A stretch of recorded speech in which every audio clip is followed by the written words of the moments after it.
Morning. Today is Sunday. It is the 19th day of Adar Rishon, the first Adar. We continue in chapter 30 in the Tanya. And again, chapter 30, the Alter Rebbe is discussing about, continuing the discussion about the Beinani, who has problems, issues with feeling sensitivities, inspired. And so in chapter 29, he discussed about how he should reflect upon himself and come to realization that he's not who he thought he was, that is the connection with Hashem really needs help, and that's why he'll feel bad about it, and that will open up his heart, just like when you take a piece of wood and you need to make sure that you want the wood to light up on fire. If it's too coarse, it's not going to light up. You have to crush it down to small pieces. So when he realizes, the Beinani, that he's really far from Hashem, then that will break his heart and it'll open up to become open to something from more spiritual inspiration. And in chapter 30, the Alter Rebbe continues with addressing this issue from another angle, and it says, compare yourself. He's talking to the Beinani now, the person who acts perfectly, like in the way he acts is just like a tzaddik, does everything right. But yet he has this problem, and he doesn't feel inspired. And from time to time, it affects his excitement about godliness. And Alter Rebbe says, look at other people, compare yourself to other people. And it says, "Veishfal ruach b'fnei kol adam." You got to be humble in comparison to any person. And when we're saying you got to be humble, we're not just saying you have to act humble, but you have to really consider yourself lower than other people.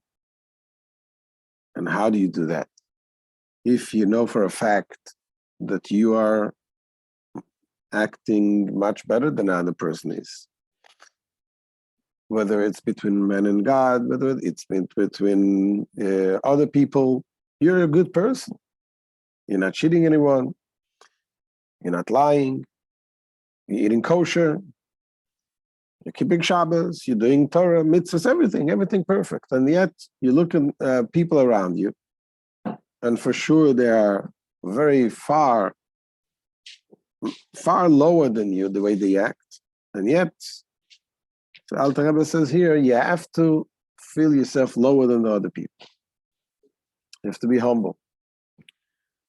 And basically what Alter Rebbe says is that you cannot judge other people by the way they are, but you have to realize that they have the circumstances that they live, the challenges that they have are much, much stronger than yours. And you have to ask yourself whether you're doing what you're doing. Are you doing it because you got used to do this?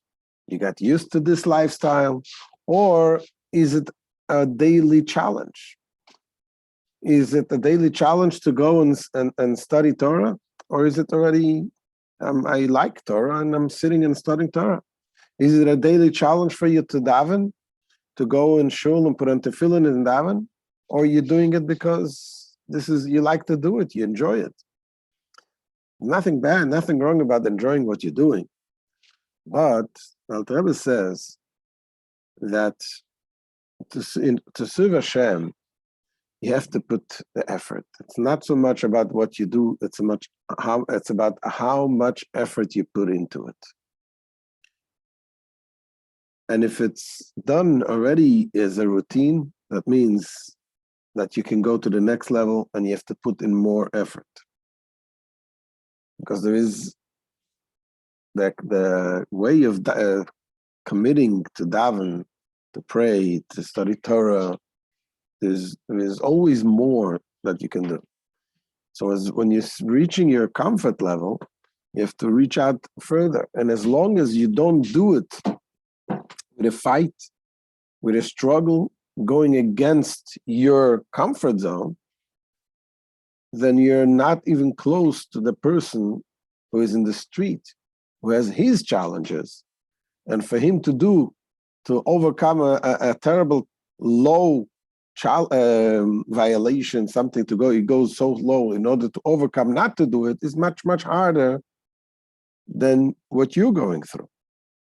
This says the Alter Rebbe when he continues in today's lesson, that in each and every area, and he brings the areas of the three pillars that the world is standing upon, the Torah, the Tefillah, and Gemilus Chasadim, studying Torah, and the prayer, and mitzvahs of being kind, giving tzedakah, charity, or other mitzvahs that are connected with money. So let's see inside how the Alter Rebbe says this. Continues the Alter Rebbe here, middle of chapter 30. V'chol shelo yigia lidei midah zu lilachem im gufei milchama atzuma kazoi עדיין לא הגיע לבחינת וערך מלחמת היצר הבוער כאש לאהבה. Says anyone who has not attained this standard of waging such a strenuous war against his body has not yet measured up to the quality and dimensions and the dimension of war waged daily within the Kal Shebekalim, the lowest of the low, against the evil nature which burns like a fiery flame. That's what Alter Rebbe is saying. If you're going to compare yourself to the Kal Shebekalim, that lowest of the low, don't compare yourself in how much he's doing and how much you're doing. Compare yourself in how much you're fighting your own inclination compared to how much that person is fighting his inclination. Because that person is fighting his inclination much, much more. He is a fire. He has an evil inclination. The evil nature burns by him like a fire. And you, on the other hand, you're lucky enough to live in a relatively good environment. You go to shul, or you daven at home, doesn't matter. You're not in the circumstances that the other person has. The question is, are you fighting your fight like he has to fight his fight? Which means, so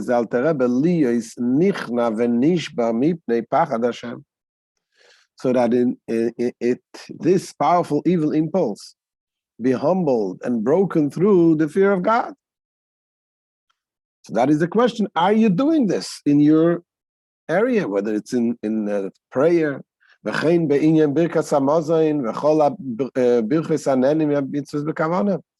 too with one's kavana in the grace after meals. When you daven, when you say the grace after meal, it's one thing is to say it and to just say the words and go by. There is a kavana that needs to be, you have to concentrate on the meaning of the words. That also takes effort. And in the benedictions, whether those said prior to eating or those recited before performing a mitzvah, there's brachas. Anytime you say a bracha, put on tefillin, Baruch atah Hashem, al niach tefillin. You can say it quickly, you can say it fast, and you can say it also in a way that you put in everything into it. You put in your mind, you put in your heart, into every bracha. You should see sometimes you go in shul in the 770s, you see some people doing with such kavanah. You look at mashpim, they're doing a bracha. It's with so much kavanah, so much intent.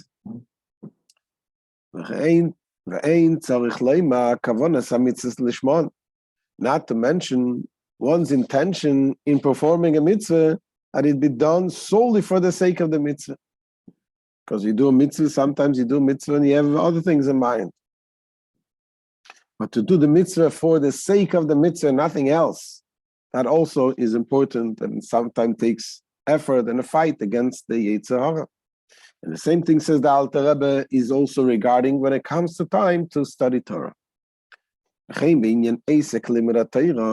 Lilmoid arbe yoiser mecheftzei retzoyne lefi tivoi urgilusoi al yedei milchama atzuma im gufay.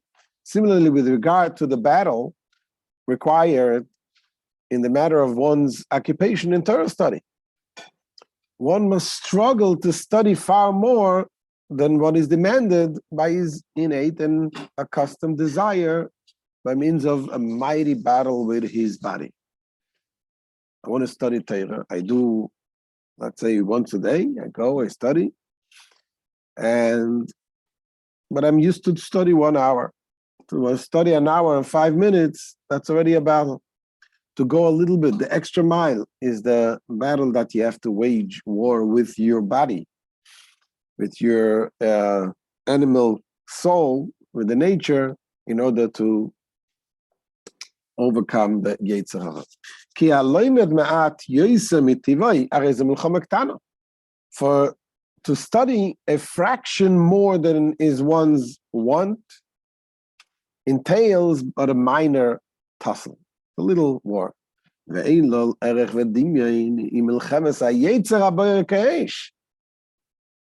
neither parallels nor bears comparison with the war of the Kal Shebekalim against his evil impulse, by which burns like a fire. Again, he says, your little war over here to study 5 minutes more.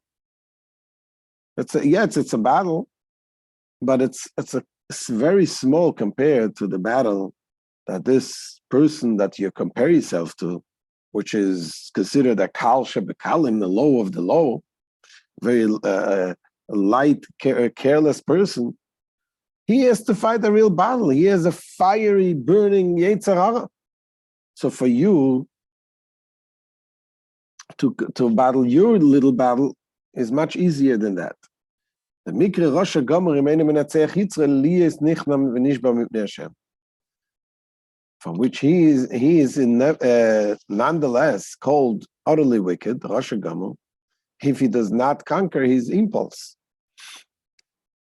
so that it's to be subdued and crushed before God. In other words, Alter Rebbe says, the fact that the Kal Shebekalim, as you mentioned in yesterday's class, the fact that the Kal Shebekalim has this strong, fiery, burning Yetzer Hara doesn't give him an excuse to stay where he is.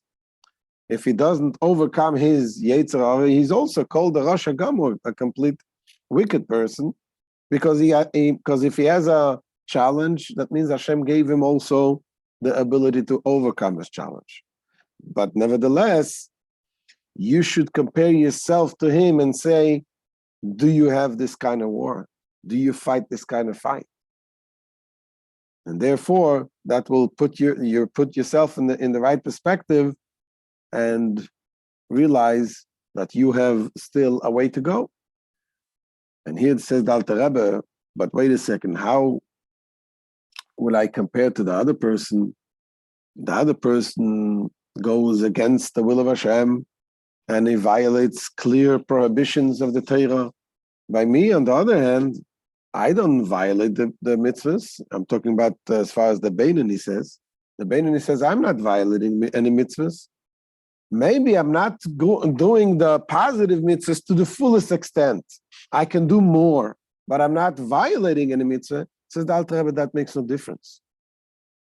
If we're talking about doing Hashem's will, and if Hashem's will is that you should do more than what you're doing, and you're not doing it, then you're going against Hashem's will just as much as the other person goes against the Hashem's will by Sumera when he's doing something bad.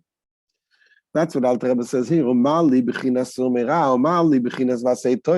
What difference is there between the category of turn away from evil, in which the Kal Shebekalim, that lowest of the low, fails by active violation, and the category of do good, in which he fails by neglecting to exert himself in prayer, Torah study, and the like.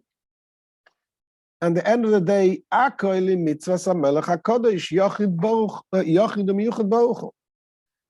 both are the commandments of the Holy King, the holy and unique one, blessed be he. It's all the same king that gives the same instructions. So if you follow the king, if you follow the instructions, you have to follow not only in Sumira, in avoiding doing bad, but you have to follow in the same way also in the positive things what Hashem says to do. The same thing is also with other mitzvahs.